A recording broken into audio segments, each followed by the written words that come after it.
মাছে ভাতে বাঙালি বাঙালির পাতে ভাতের সঙ্গে এক টুকরো মাছ থাকলেই ব্যাস জমে গেল। আসসালামু আলাইকুম, কেমন আছেন সবাই? আশা করছি ভালো আছেন। আশা বেস্ট ফুডিতে আবারও একটা নতুন রেসিপিতে আপনাদের স্বাগত। আজকে আমি চলে এসেছি রুই মাছের একটা রেসিপি নিয়ে।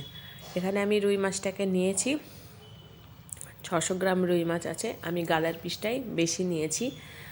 তো রুই মাছটাকে আমি এবার ভালোভাবে ধুয়ে এলো। মাছটা অনেকটাই পরিষ্কার ছিল, কোনো আঁশ-টাশ ছিল না। যারা কেটে দিয়েছে তারা অনেকটা পরিষ্কার করেই আমাকে গাদার পিসটা বেশি দিয়েছে, পেটির একটু নিয়েছি। মাছটাতে আমি লবণ মাখিয়ে একটু ঘষে নেব। লবণ মাখিয়ে একটু ঘষে নিলে কি হয়, মাছের যে একটু গন্ধ আসতে গন্ধটা চলে যায়। আবার অনেক মাছে দেখবেন একটু তেল তেল ভাব থাকে, সেটাও কেটে যায় লবণ দেওয়ার পরে।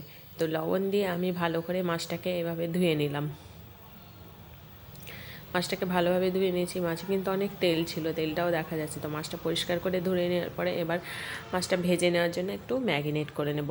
তো ম্যাগিনেট করার জন্য প্রথমে দিয়ে দিয়েছি লবণ, আর একটু রঙের জন্য হালকা একটু হলুদ গুঁড়ো, আর স্বাদ মতো না, হালকা একটু জিরে পাউডারও দিয়ে দিয়েছি।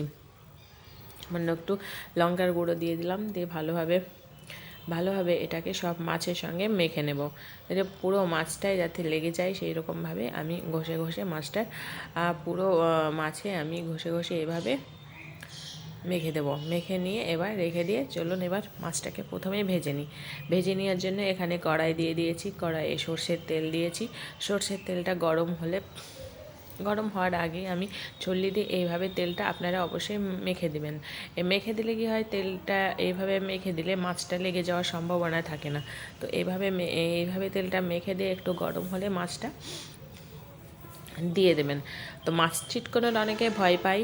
তো মাছ ছিটকানোর আরেকটাও পদ্ধতি, সেটা হচ্ছে একটু মাছ ভাজার আগে একটু হলুদ গুঁড়ো তেলের মধ্যে দিয়ে দিলে মাছ থেকে তেলটা ছিটকে যায় না এবং হাত পা পুড়ে যাওয়ার সম্ভাবনাটাও থাকে না। তো এইভাবে আমি মাছটা দিয়ে দিলাম। এখানে যতটা পরিমাণে আটবে আমি ততটা পরিমাণ দিয়ে দিলাম। তো এদিকে একটা মশলা বেটে নেব। পেঁয়াজ, আদা, জিরে আর রসুন দিয়েছি, বেশি না, রসুন 2-3টে কয়া দিয়েছি। দিয়ে এটাকে আমি ভালোভাবে ব্লেন্ডারে একদমই চিকন করে বেটে নেব। তো ওইদিকে আমার মশলা বাটা রেডি করে এদিকে আমার মাছ ভাজাটা প্রায় শেষের দিকে। এবার আমি মাছগুলোকে তুলে নেব একটা বাটিতে। এভাবে আমি মাছটাকে এবার তুলে নিচ্ছি। তুলে নিয়ে এবার এই তেলেই আমি বাকি মাছটা সেম পদ্ধতিতেই বাকি মাছটাও ভেজে নেব। এই তো আমি বাকি যে 3টে পিস ছিল সেটাও আমি ভেজে নিলাম। এইভাবেই আমি তুলে নেব।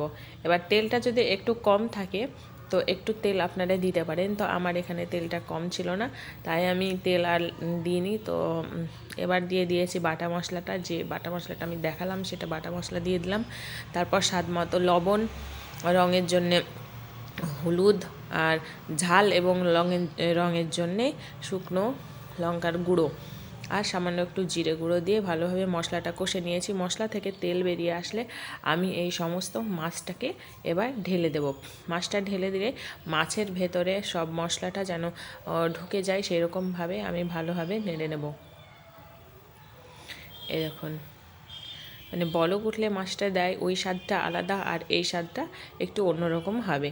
তার জন্য আমি আজকে মশলাটার সঙ্গে মাছটাকে কষে নেব।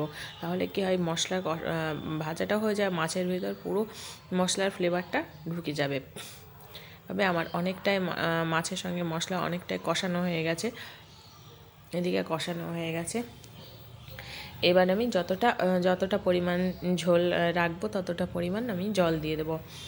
জল দিয়ে এখানে ভালোভাবে নেড়ে নিতে হবে। ভালোভাবে অতটা নাড়তে হবে না, কারণ মাছটা আমি অতটা শক্ত করে ভাজিনি, ভেঙে যাওয়ার সম্ভাবনায় থাকবে।